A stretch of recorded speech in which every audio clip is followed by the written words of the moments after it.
শুধু ভারত নয়, পৃথিবীর যে কোনো রাষ্ট্রের সাথে সম্পর্ক হবে সমতার ভিত্তিতে বলে জানিয়েছেন জুলাই শহীদ স্মৃতি ফাউন্ডেশনের সাধারণ সম্পাদক সার্জিস আলম।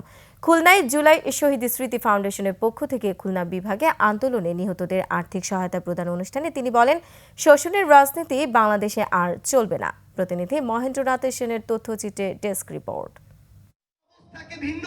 খুলনা শিল্পকলা একাডেমি প্রাঙ্গণে জুলাই আগস্ট আন্দোলনে শহীদ পরিবারগুলোকে আর্থিক সহায়তা অনুষ্ঠানে সমবেত হয়েছেন পরিবারগুলো। কারো স্বামী, সন্তান বা একমাত্র উপার্জনক্ষম ব্যক্তিকে হারিয়েছেন তারা। পুলিশে যে এরকম কলার দিয়ে টেনে নিয়ে আসে, আনসারে পাই মেরে দিচ্ছে, আবার আর একজন আছে পেটে মারি দেখ হয়তো দৌড় মারিল ওই জায়গায় যাইয়ে ওই জায়গায় যে আর ভাইরসই পারিল না। তার মনে এখানে নাই, মর্গে তালাশ করেন, মাগুরা যান, মানে হিল্লি দিল্লি শুরু করে দিচ্ছে পুলিশরাই। আপনারা আসবেন না, আপনাকেও গুলি করবো। আমি সাহায্য সহযোগিতা কিছুই চাই না, আমার ছেলের হত্যার বিচার চাই। এ পর্যন্ত খুলনাতে ৭৪ জন শহীদের তালিকা হয়েছে। তাদের মধ্যে ৫৮টি পরিবারকে ৫ লাখ টাকা করে মোট ২,৯০,০০,০০০ টাকা অর্থ সহায়তা দেওয়া হয়েছে। এছাড়াও ২,০০০ আহতের আর্থিক সহায়তা করা হয়েছে। এবং আমরা চেষ্টা করছি যত দ্রুত সম্ভব সবার কাছে পৌঁছানোর এবং আমাদের ফাউন্ডেশন থেকে সর্বোচ্চ চেষ্টা করা। অনুষ্ঠানে জুলাই শহীদ স্মৃতি ফাউন্ডেশনের সাধারণ সম্পাদক সার্জিস আলম বলেন, বিশ্বের সব দেশের সঙ্গে বাংলাদেশের সম্পর্ক হবে সমতার। শুধু ভারত নয়, পৃথিবীর যে কোনো দেশই হোক না কেন, বাংলাদেশের সাথে তাদের সম্পর্ক হবে সমতার ভিত্তিতে, সম্মানের ভিত্তিতে।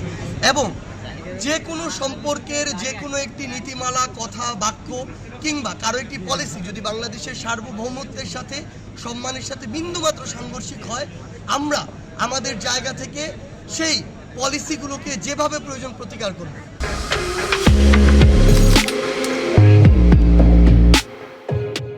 নির্বাচন উপযুক্ত করে গড়ে তোলার জন্য সময় প্রয়োজন বলেও জানান সার্জিস। অলরেডি কিন্তু আমাদের একটি রোডম্যাপ সেট করা হয়েছে, এখন প্রসেসগুলো ঠিক করা হবে।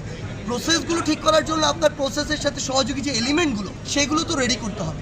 তো সেগুলো রেডি করে করার সময়টুকু না দিয়ে আপনি যদি নির্বাচন করেন, তাহলে আমরা খুবই দুঃখিত। আমরা মনে করি যে আপনি শুধু ক্ষমতার জায়গাটি আপনার দুই চোখ দিয়ে দেখছেন। পর্যায়ক্রমে সকল শহীদ পরিবারগুলোকে সহায়তা অব্যাহত থাকবে বলেও জানান সার্জিস। এই যে আর্থিকভাবে সহযোগিতা করা, এটি চলতে থাকবে। আমরা ফাউন্ডেশন জায়গা থেকে দীর্ঘমেয়াদী পুনর্বাসন করা, শহীদ পরিবার থেকে অন্তত একজনকে চাকুরি দেওয়া এবং মাসিক সম্মানী ভাতার ব্যবস্থা, এই সার্বিক বিষয়গুলো চলছে। Yusuf Hasan Naim, desk report, ২১ television.